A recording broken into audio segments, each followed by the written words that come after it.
गुरुर्ब्रह्मा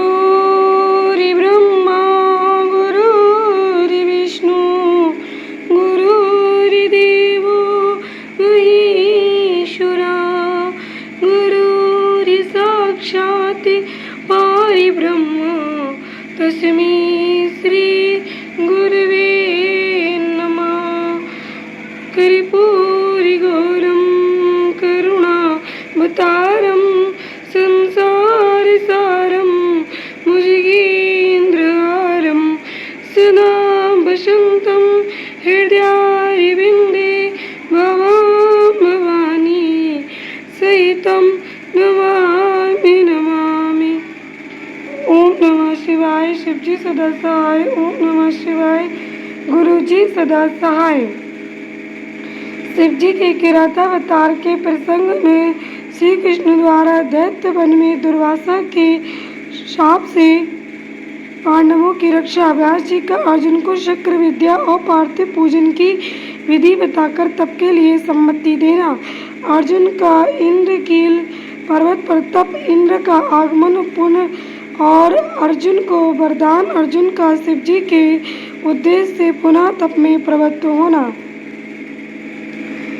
तदंतर पार्वती के विवाह प्रसंग में हुए जटिल नतर तथा द्विज अवतारों की फिर अश्वत्थामा अवतार की बात कहकर नंदीश्वर जी आगे कहते हैं, बुद्धिमान सनत कुमार जी, अब तुम पिनाकधारी भगवान शिव के किरात नामक अवतार का वर्णन सुनो।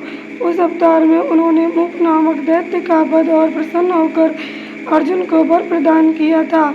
जो शिवदत्त ने महाबली पांडवों को जुए में जीत लिया, तब वे सती साध्वी द्रौपदी के साथ दैत्य वन में चले आए।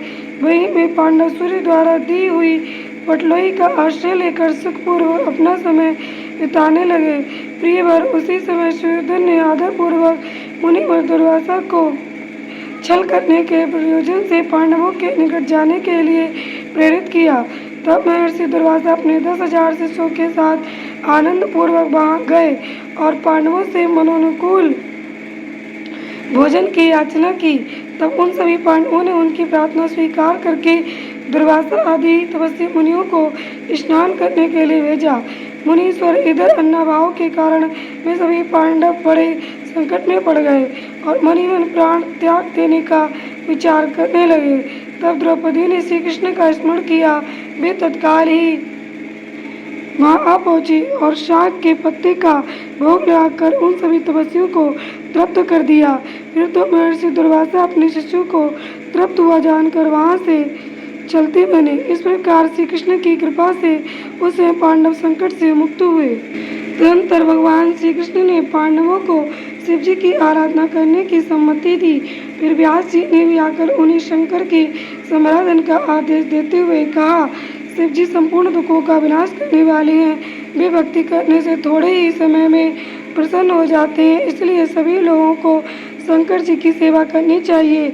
वे महेश्वर प्रसन्न होने पर भक्तों की सारी अभिलाषाएं पूर्ण कर देते हैं, यहाँ तक कि वे इस लोक में सारा भोग और परलोक में मोक्ष तक दे डालते हैं। ये बिल्कुल निश्चित बात है, इसलिए भुक्ति मुक्ति रूपी फल की कामना वाले मनुष्य को सदा शंभु की सेवा करनी चाहिए, क्योंकि भगवान शंकर साक्षात परम पुरुष, दुष्टों के संहारक और सत्पुरुषों के आश्रय स्वरूप हैं। अब अर्जुन पहले दृढ़ता पूर्वक चक्र विद्या का जप करें, तब इंद्र पहले परीक्षा लेंगे, पीछे संतुष्ट हो जाएंगे। प्रसन्न होने पर भी सर्वदा विघ्नों का नाश करते रहेंगे और फिर शिव जी का श्रेष्ठ मंत्र प्रदान करेंगे। नंदीश्वर जी कहते उन्हें इतना कहकर व्यास जी अर्जुन को बुलाकर उन्हें चक्र विद्या का उपदेश देने को उद्यत हुए। तब तीक्ष्ण बुद्धि अर्जुन ने स्नान करके पूर्व मुख बैठकर उस विद्या को ग्रहण कर लिया। फिर उदार बुद्धि मुनिवर व्यास जी ने अर्जुन को पार्थिव लिंग के पूजन का विधान बदलाकर उनसे कहा। व्यास जी बोले, पार्थ, अब तुम यहाँ से परम रमणीय इंद्रकील पर्वत पर जाओ और वहाँ जाह्नवी के तट पर बैठकर सम्यक रूप से तपस्या करो। ये विद्या आदर्श रूप से सदा तुम्हारा हित करती रहेगी। अर्जुन को ऐसा आशीर्वाद देकर व्यास जी पांडवों से कहने लगे, नृपश्रेष्ठों, तुम सब लोग धर्म पर दृढ़ बने रहो, इससे तुम्हें सर्वथा श्रेष्ठ सिद्धि प्राप्त होगी, इसमें अन्यथा विचार करने की आवश्यकता नहीं है। नंदीश्वर जी कहते हैं, उन्हें इस प्रकार मुनिवर व्यास उन पांडवों को आशीर्वाद दी तथा शिव जी के चरण कमलों का स्मरण करके तुरंत ही अंतर्ध्यान हो गए। उधर से मंत्र के धारण करने से अर्जुन में भी अनुपम तेज व्याप्त हो गया। वे उस समय उद्दीप्त हो उठे। अर्जुन को देखकर सभी पांडवों को निश्चय हो गया कि अवश्य ही हमारी विजय होगी, क्योंकि अर्जुन में विपुल तेज उत्पन्न हो गया है। तब उन्होंने अर्जुन से कहा, व्यास जी के कथन से ऐसा प्रतीत होता है कि इस कार्य को केवल तुम ही कर सकते हो, एक दूसरे के द्वारा कभी सिद्ध भी नहीं हो सकता। अतः जाओ और हम लोगों का जीवन सफल बनाओ। तब अर्जुन ने चारों भाइयों तथा द्रौपदी से अनुमति मांगी।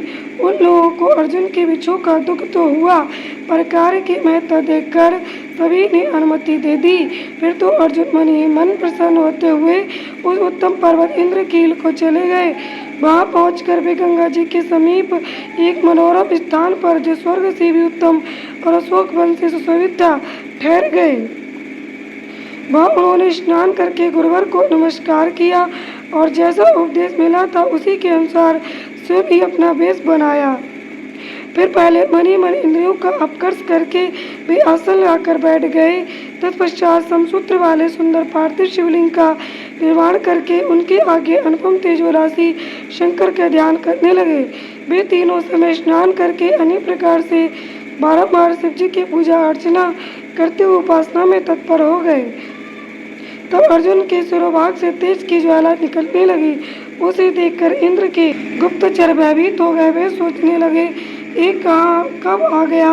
पुनः उन्होंने ऐसा विचार किया कि घटना इंद्र को बतला देनी चाहिए। ऐसा सोचकर वे तत्काल ही इंद्र के समीप गए। गुप्तचरों ने कहा, देवेश, वन में एक पुरुष तप कर रहा है, परंतु हमें पता नहीं कि वे देवता है, ऋषि है, सूर्य है अथवा अग्नि है। उसी के तेज से संतप्त होकर हम आपके सन्निकट आए हैं। हमने उसका चरित्र भी आपसे निवेदित कर दिया।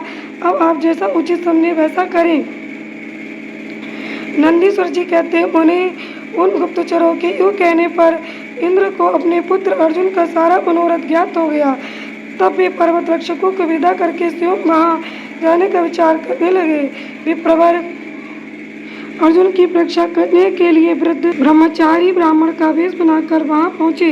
उस समय उन्हें आया हुआ देखकर पांडुपुत्र अर्जुन ने उनकी पूजा की और फिर उनकी स्तुति करके आगे खड़े हो पूछने लगे, ब्राह्मण बताइए, इस समय कहाँ से आपका शुभागमन हुआ है। इसमें ब्राह्मण वेशधारी इंद्र ने अर्जुन को ऐसे वचन कहे जिससे वह तब से डिग जाए। पर जब अर्जुन को दृढ़ निश्चय देखा तब अपने स्वरूप में प्रकट होकर इंद्र ने अर्जुन को भगवान शंकर का मंत्र बताया और उसका जप करने की आज्ञा दी। तदनंतर अपने अनुचरों को सावधानी के साथ अर्जुन की रक्षा करने का आदेश देकर वे अर्जुन से बोले, भद्र, तुम्हें कभी भी प्रमाद पूर्वक राज्य नहीं करना चाहिए, परंतु ये विद्या तुम्हारे लिए श्रेष्ठ करी होगी। साधक को सर्वथा धैर्य कारण किए रहना चाहिए। रक्षक तो भगवान शिव हैं ही, वे संपत्तियां और फल मोक्ष दोनों समान रूप से दे देंगे, इसमें तनिक भी संशय नहीं है। नंदीश्वर जी कहते हैं, उन्हें इस प्रकार अर्जुन को वरदान देकर देवराज इंद्र शिव जी के चरण कमलों का स्मरण करते हुए अपने भवन को लौट गए। तब महावीर अर्जुन ने भी सुरेश्वर को प्रणाम किया और फिर भी मन को बस में करके इंद्र के उपदेशानुसार शिव जी के उद्देश्य से तपस्या करने लगे। जय गुरु जी, शुक्राना गुरु जी, अनंतम अनंतम शुक्राना। ओम नमः शिवाय, शिव जी सदा सहाय। ओम नमः शिवाय, गुरु जी सदा सहाय। संगत जी, आज का हमारा डिवाइन ब्लेसिंग से भरा हुआ अध्याय यहीं पर संपूर्ण हुआ। आप सभी चैनल पर नए हैं तो सब्सक्राइब करें, लाइक करें, बेल आइकन को प्रेस करें और अधिक से महापुराण की कथा का शेयर करें। से महापुराण कथा सुनने वाले का, सुनाने वाले का, दोनों का कल्याण होता है। गुरु जी ने ऐसा कहा है। तो संगत जी, हम सभी गुरु जी की संगत हैं। गुरु जी की सेवा करना, गुरु जी की आज्ञा मानना हमारा धर्म है। जय गुरु जी, शुक्राना गुरु जी। संगत जी, आप और आपका परिवार सदा स्वस्थ, सुखी और समृद्ध रहे।